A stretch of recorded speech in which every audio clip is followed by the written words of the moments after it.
Costa Jr. sa Department of Justice at sa Bureau of Corrections na payagan ang pagtatayo ng hanging bridge sa Purok 5 sa Barangay Nagawan Sab upang matuldukan ang matagal na problema sa pagtawid ng mga residente at mag-aaral. Ayon kay Congressman Acosta, personal niyang nasaksiyan ang sitwasyon sa lugar matapos mapansing kakaunti ang mga estudyanteng nakakapasok sa paaralan dahil hindi makatawid sa ilog kapag mataas ang tubig.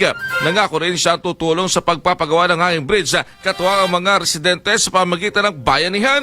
Anya, 8 lamang ang kayang isakay na kasalukuyang balsa at hindi ito sapat para sa pang-araw-araw na pangangailangan ng komunidad. Bagamat tulay ang mas angkop na solusyon, sinabi niya ang hanging bridge muna ang target na may patayo habang inaayos pa ang mga kinakailangang proseso.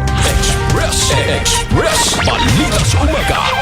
Kasama yung mga kaibigan natin dito sa Puerto. Ayun. Tayo, yung ating sariling funds ay maipagawa na, Kaluwi, dahil kung yung bata mag-aantay pa, Kaluwi, na 1 taon, Nako. tingin ko hindi kakayanin eh. So magano na lang, magtulungan na lang, magbayanihan na lang tayo para maisagawa at wala pang conflict dahil tao. Ay yung community mismo yung mag-initiate ng programa. Tayo lang ang bibili, Kaluwi, ng mga semento at nung steel cable. Kailangan steel cable, Kaluwi, dahil ang gagawin natin balsa lang. Paano pag malakas ang agos ng ilog? We'll try to talk to Bucor para once and for all magkaroon na ng tuldok. Na kahit pa paano, total hindi naman nagagamit yung lupa, Kaluwi, kung sa kanila man. Eh hayaan na dahil malaking tulong, Kaluwi.